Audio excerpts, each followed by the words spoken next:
Hello and welcome back to our new video class. Hi dear students. So as in our previous video class we had completed the functions of marketing management. Yes.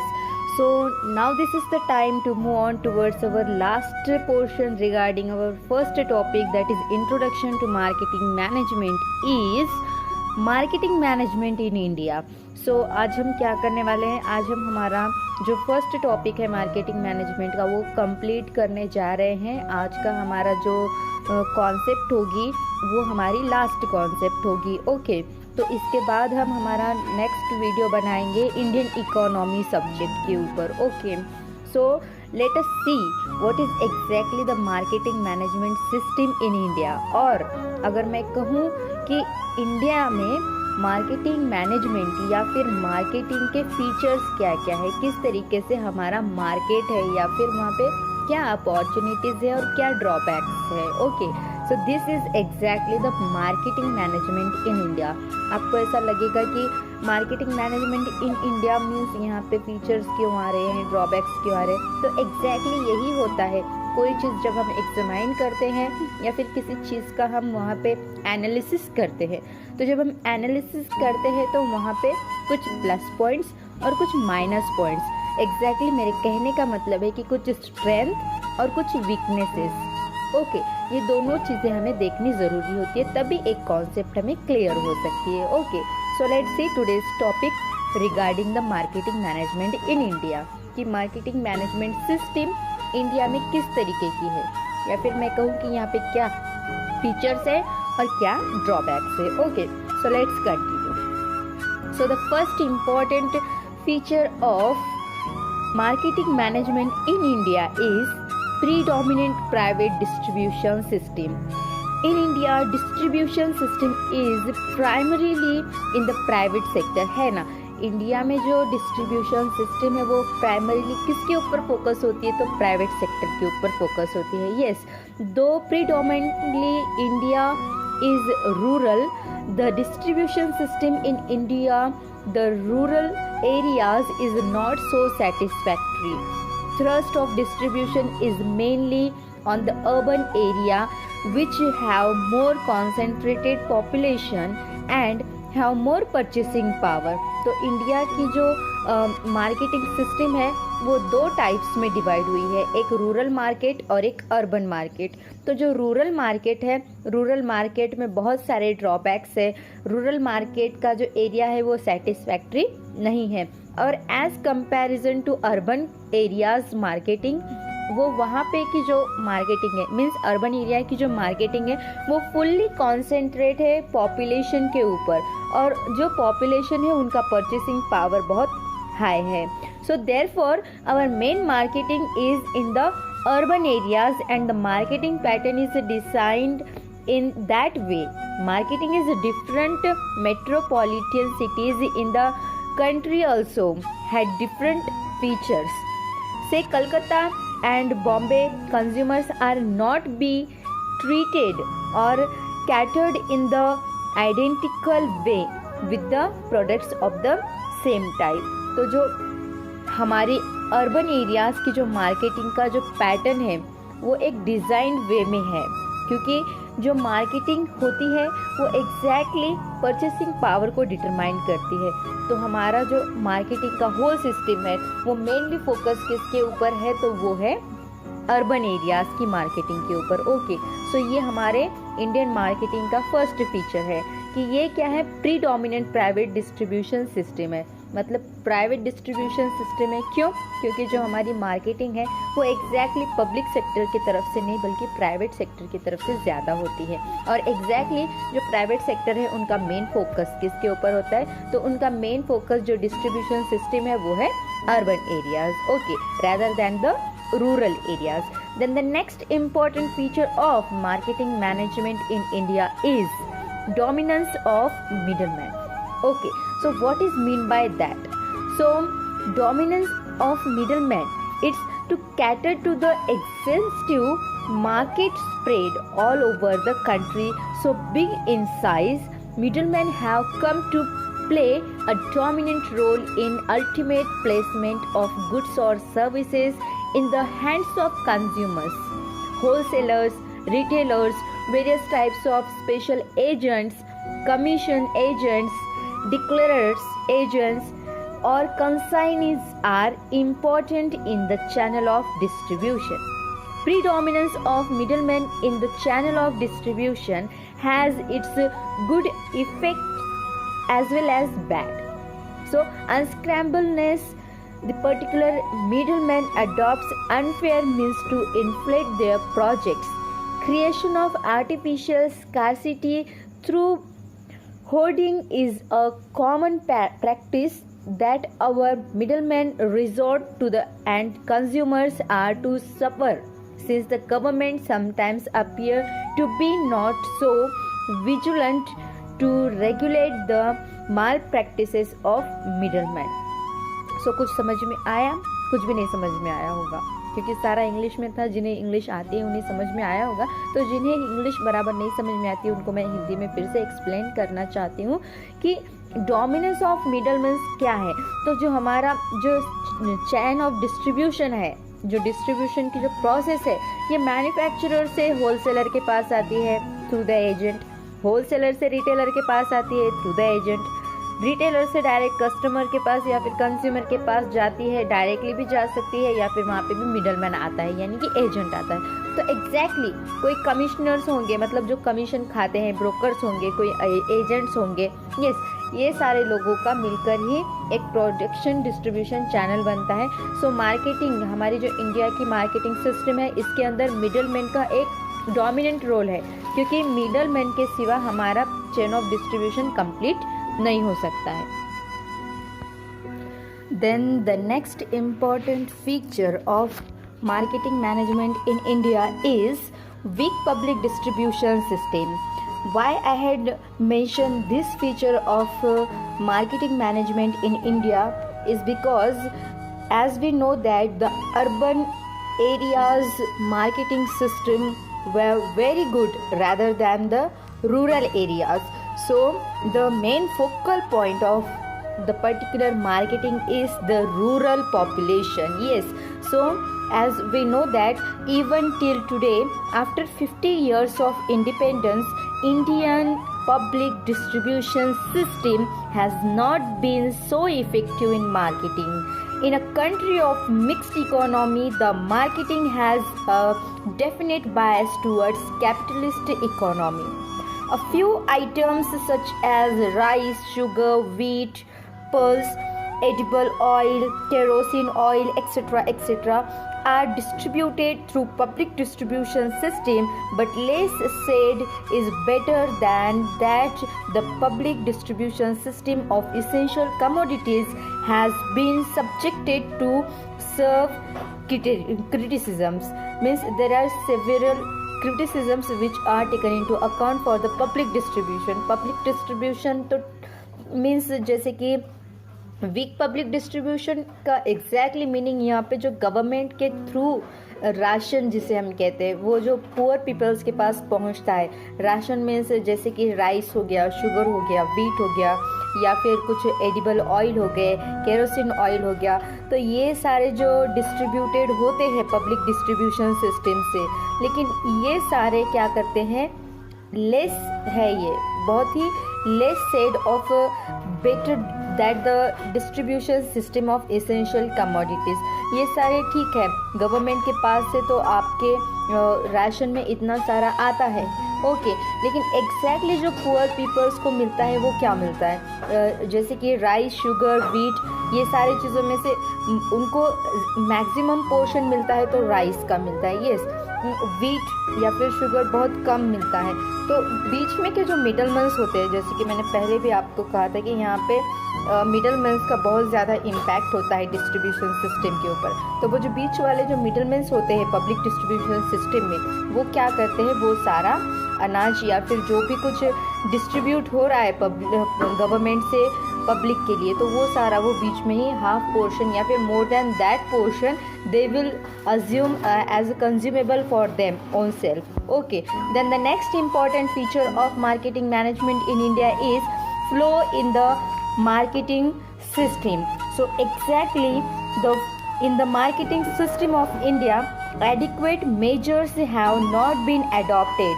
Market research to the desirable extent has not been carried on. The data and information necessary for consumer study in a consumer-oriented marketing has been far below expectations. Then the next important segment is sellers market. So as a very important feature of the Indian marketing system is the preeminence of sellers market. Sellers in India have the power to control consumers, and that has been possible for the fact there is imbalance between demand and supply. Buyer's role has been there reduced to significance or the insignificance purposes. The market of India is such that whatever is produced can be sold out without much difficulty. This situation has given the marketing of India the complexation of sellers, arrogance and buyers' subordination to the illegitimate with the all of sellers. जैसे कि हमें पता है Indian market का जो focus है वो sellers की तरह होता है. मीन्स यहाँ पे मोनोपोली कंपटीशन बहुत होता है. जो कोई सेलर है वो अपने हिसाब से यहाँ पे प्राइस डिस्ट्रीब्यूट करता है. मीन्स एग्जैक्टली आपके ब्रांड के ऊपर MRP यानी कि मैक्सिमम रिटेल प्राइस कुछ भी हो, वो क्या कहते हैं, फलाना फलाना ये टैक्स लग गया, फलाना फलाना वो टैक्स लग गया, या फिर ट्रांसपोर्टेशन में इतना खर्च हुआ तो अभी आपको इतना नहीं इतना देना होगा. तो एग्जैक्टली वो क्या करते हैं, अपनी मक्तेदारी जताते हैं. वहाँ पे मक्तेदारी मतलब मोनोपोली खुद बनते हैं. मतलब एग्जैक्टली प्राइस थोपी जाती है यहाँ पे बायर्स के ऊपर. तो यहाँ पे सबऑर्डिनेटेड पार्ट है बायर्स, और जो मेन गवर्निंग बॉडी जिसे हम कह सकते हैं वो है सेलर्स. तो जो इंडिया का जो मार्केट है वो सेलर्स मार्केट बन चुका है. यहाँ पे बायर की किसी को नहीं पड़ी है, बस सेलर्स अपना प्रॉफिट वहाँ से निकालना चाहते हैं. Then the next important feature of Indian market is ignorance of social aspect of marketing. So the social aspect of marketing consist of taking care of the welfare of the consumer. तो जैसे कि जो consumer होता है, consumer main focus point होना चाहिए किसी भी मार्केट सेगमेंटेशन का, या फिर चाहे वो इंडिया की क्यों ना मार्केट हो, लेकिन वहाँ पे मेन फोकस होना चाहिए कि कंज्यूमर का सेटिस्फैक्शन, कंज्यूमर का स्टैंडर्ड ऑफ लिविंग. लेकिन इंडिया की जो मार्केट हो चुकी है, रिसेंट मार्केटिंग सिचुएशन जो इंडिया की है उसमें इग्नोर किया जा रहा है ये सोशल एस्पेक्ट, क्योंकि यहाँ का जो मार्केट है वो सेलर्स मार्केट बन चुका है. तो डेफिनेटली बायर्स का जो एक रिएक्शन है या फिर बायर्स की जो नीड्स है, जो उनकी नीड्स को फुलफिल करना चाहिए, वो एग्जैक्टली यहाँ पे नहीं हो रहा है. यहाँ पे एडवर्टाइज की जाती है, न्यू ब्रांड्स निकाले जाते हैं, लेकिन ये कोई नहीं देखता है कि उन चीज़ों के मुताबिक वहाँ पे कौन सी और चीज़ें पर्टिकुलर कंज्यूमर को नीडेड है. मीन्स हमें जो चाहिए वो हम नहीं देखते, जो एडवर्टाइज की जाती है उसे हम खरीदते हैं. तो एग्जैक्टली ये फैक्ट है हमारे इंडियन मार्केट का कि जो बताया जाता है, जो एडवर्टाइज की जाती है, हम उसे खरीदते हैं. हमें जो एसेंशियल है, हमें जो नीडेड है, हमें जिसकी ज़रूरत है, वो हम किसी को बता नहीं सकते हैं. बस मैन्युफैक्चरर अपना मैन्युफैक्चरिंग प्रोसेस कंप्लीट कर लेते हैं और वो particular goods and services advertise करके आपके पास वो पहुंचाते हैं. लेकिन ये कोई नहीं देखता है कि एग्जैक्टली जो हमारा कंज्यूमर है, हमारे कंज्यूमर को क्या नीडेड है, हमारे कस्टमर को क्या नीडेड है, उसका स्टैंडर्ड ऑफ लिविंग कैसे हम इम्प्रूव कर सकते हैं. No, not at all. Indian market कभी भी ये नहीं सोचता है कि बायर्स को क्या चाहिए. बस इंडियन मार्केट ये सोचता है कि हमारा मार्केट सेलर्स मार्केट कैसे बनेगा.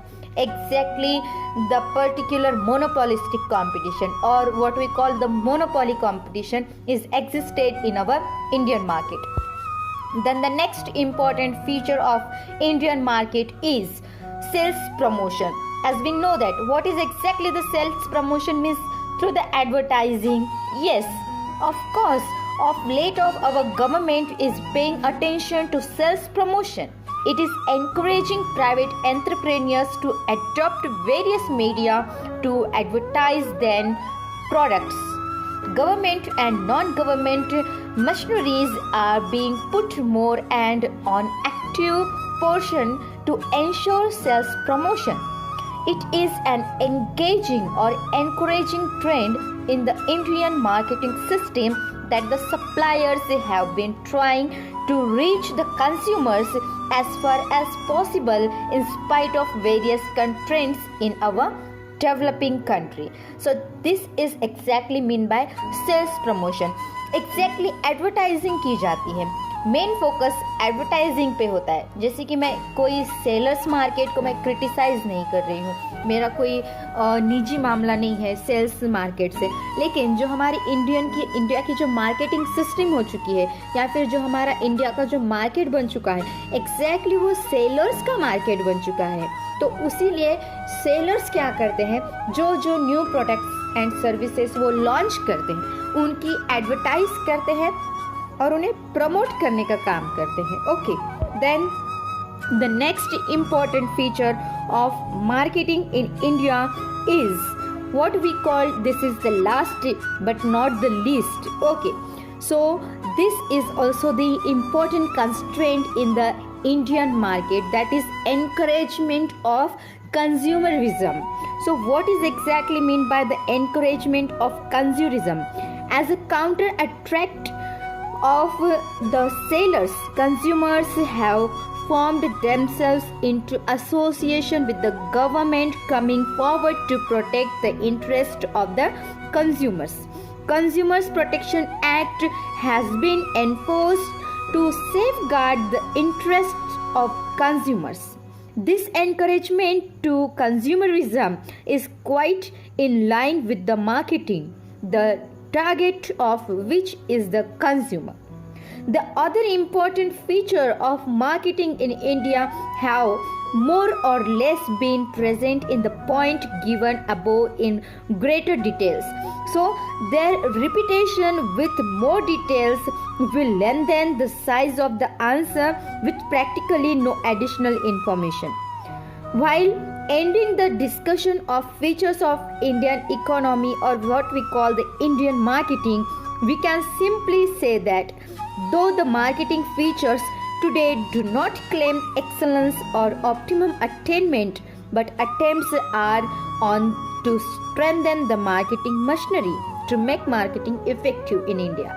तो जैसे कि मैंने अभी एंड किया है मेरे पोर्शन का, तो मैं मार्केट को क्रिटिसिज्म नहीं दे रही हूँ या फिर मैं मार्केट को क्रिटिसाइज नहीं कर रही हूँ, मैं मार्केट के बारे में यहाँ पे कुछ बुरा नहीं बोलना चाहती हूँ. बस मेरा फोकस पॉइंट इतना ही है कि हमारा जो मार्केट है वो सेलर्स मार्केट बन चुका है और कंज्यूमर्स का यहाँ पे कोई भी इम्पैक्ट नहीं पहुँच रहा है. तो सिर्फ एक ऐसी गवर्निंग बॉडी है जो कि कंज्यूमर्स को खुद प्रोटेक्ट करना चाहती है. ये हमारे इंडियन मार्केट का एक बहुत ही इम्पॉर्टेंट फीचर हम कह सकते हैं, क्योंकि सारा जो मार्केट है वो कंज्यूमर्स से वो सेलर्स के हाथ में जा चुका है. तो कंज्यूमर के हाथ में अब बचा क्या है?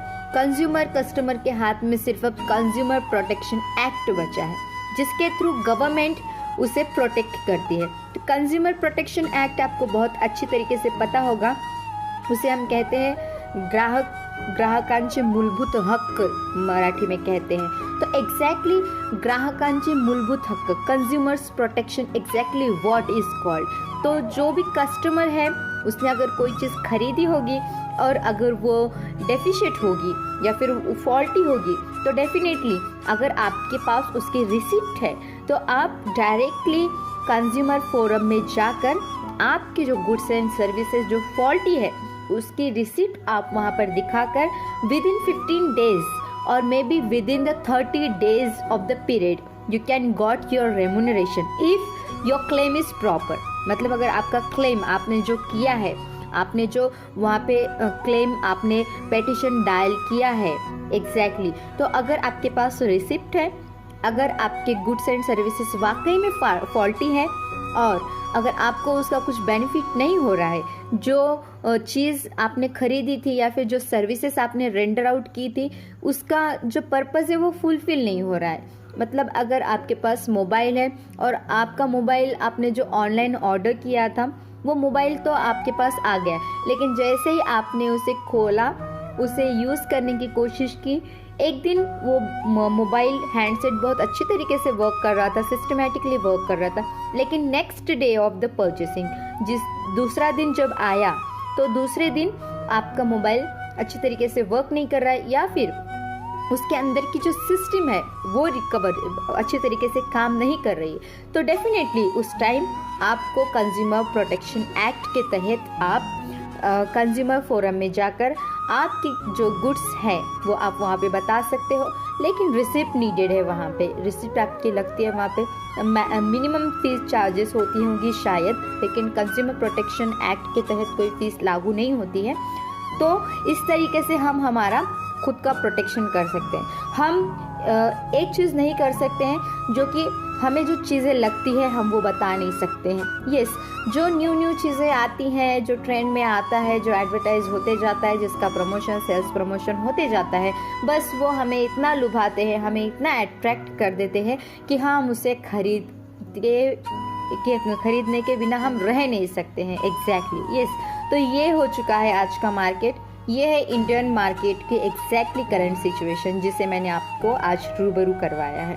तो एग्जैक्टली आपको अगर ये नहीं पता होगा, तो मैंने अगर आपको ये बताया है तो मैं खुद को बहुत ही फ्रूटफुल महसूस कर सकती हूँ, क्योंकि इंडिया की मार्केटिंग सिस्टम ही ऐसी हो चुकी है, इंडिया की मार्केटिंग मैनेजमेट प्रोसेस ही ऐसी हो चुकी है कि कंज्यूमर्स की किसी को पड़ी नहीं है। बस अपना सेल्स प्रमोशन, अपनी एडवर्टाइजमेंट, अपना प्रॉफिट, ये सारी चीज़ें ही आज मैन्युफैक्चरर के जहन में है, आज मैन्युफैक्चरर के दिल में है। Okay, so that's it for today's video class my dear students. I am not going to criticise anyone's market, okay, rather than it may be the consumer market or it may be the particular seller's market.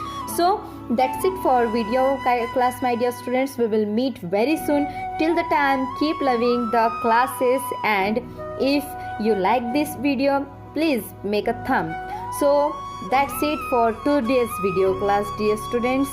So in our next video class, I think we have to go towards our next subject, that is the Indian economy, because Indian economy is also very much interesting topic.